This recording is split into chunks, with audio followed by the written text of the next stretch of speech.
A single fine thread, walking and pausing, can sketch out exquisite patterns. This is lacquer-thread carving, turning the ordinary into art. Whether a simple, unadorned clay bowl, or a smooth, refined porcelain vase, or even a section of an old tree root, a touch of lacquer thread can instantly bring it to life. When drawing patterns with lacquer thread, the line often runs uninterrupted from start to finish, tempering the lacquer clay's suppleness and toughness. This is the key to lacquer thread's exceptional ductility. Next is making the lacquer thread, using a smooth, polished wooden board. The artisan repeatedly rubs and shifts the lacquer mass back and forth, with the other hand controlling the feed and tension. A lump of lacquer clay transforms into the needed thread, depending on the pattern to be outlined. The thickness of the lacquer thread can be adjusted at will, all controlled by the craftsman's eye and hand coordination. Damaged threads can be kneaded back together, so nothing is wasted. Before carving lacquer thread designs, a sketch must first be drawn. Skilled artisans, relying on rich experience, begin to work with hand following mind, and intention directing the heart. In the craftsman's hand, a single lacquer thread, through sticking, turning, and winding, with only a carving knife,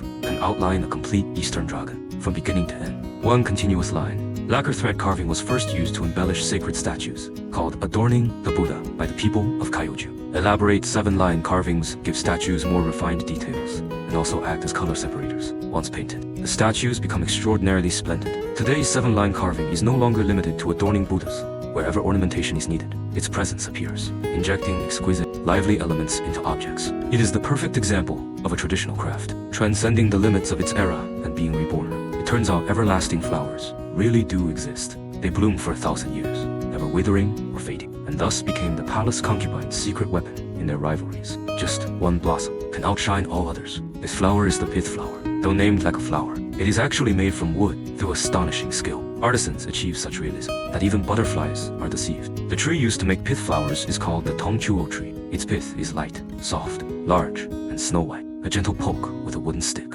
yields the pristine pith, which is then sliced into thin pith paper. The knife's force must be even and decisive. Too fast and it tears. Too slow and the cut won't be smooth. A qualified sheet of pith paper can even transmit light. To make lifelike pith flowers requires extensive observation and practice. First, the pith paper is cut to the right size, then moistened with a damp towel. Once wet, the pith paper becomes highly malleable, able to form all kinds of petal shapes. Beyond relying on touch, one must constantly study real petals to achieve a perfect replica. The petals are laid out in order. A single pith flower may require over 200 petals, which tests the maker's patience.